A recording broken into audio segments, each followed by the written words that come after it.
Di suatu malam di tahun 1995, kisah nyata ini berawal. Suasana malam itu tampak sunyi mencekam. Tampak beberapa pemuda sedang bermain gitar, bernyanyi dengan alkohol melengkapi malam itu. Di saat sedang bernyanyi, salah satu dari pemuda terkejut, berteriak seakan melihat sesuatu. Pemuda tersebut kaget, berteriak, dan berkata dengan bahasa kotor, mengumpat, "Kaget." Beberapa teman bertanya, "Ada apa? Kenapa kamu berteriak?" Pemuda yang bernama Anto berkata, "Aku melihat sosok tua kerdil, menyeramkan. Sosok sangat menyeramkan berjalan dan melihatku," kata Anto dengan kaget, mata merah, dengan rambut tipis botak. Anto yang kala itu sudah terpengaruh oleh minuman alkohol pun marah dan mengambil golok. Dia seakan mencari keberadaan sosok yang menyeramkan itu. Anto dengan keadaan setengah sadar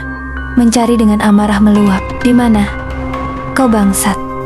Keluarlah!" Anto berteriak dengan mengayunkan golok. Tapi sosok tua kecil itu tak nampak. Anto tampak kesal dan kembali bercerita tentang sosok yang dilihatnya. Dia berkata, "Sangat seram." Keesokan harinya, teman-teman berinisiatif membuat jalangkung untuk memanggil arwah yang terlihat oleh Anto kemarin, dan ritual pemanggilan arwah dengan jalangkung dilakukan. Anto yang memegang sendiri keranjang jalangkungnya. Tak lama berselang, arwah pun datang masuk ke dalam jalangkung dan ditanya, "Siapa kamu, gerangan? Siapa namamu?" Dan roh itu pun menulis, "Namaku Andi.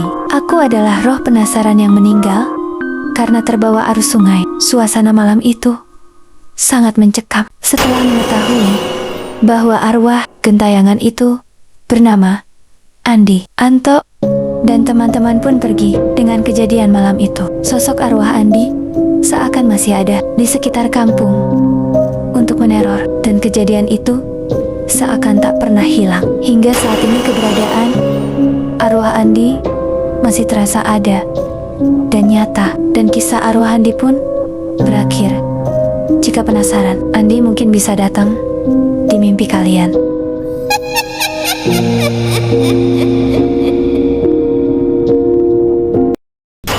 Berlanjut di cerita. Di suatu malam yang sunyi, beberapa pemuda berkumpul untuk membuat jalangkung. Di tahun 1995, kisah nyata ini berawal. Pemanggilan arwah pun segera dilakukan.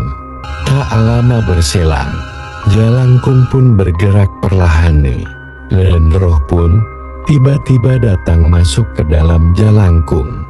Batok yang telah dilengkapi dengan kapur pun bergerak dan menulis sesuatu. Biduan wanita yang sedang kasmaran. 4 pemuda pun terheran dan ketakutan. Roh itu pun menuliskan sesuatu dengan tulisan Mandarin Hong Kong. Semua kaget dengan tulisan roh tersebut. Suasana tambah mencekam, hingga akhirnya roh tersebut bisa menebak isi hati pemuda masing-masing. Hingga keempat pemuda tersebut takut dan berdiri ingin pergi. Tak lama berselang roh itu pun pergi, dan teror pun mulai dirasakan keempat pemuda tersebut.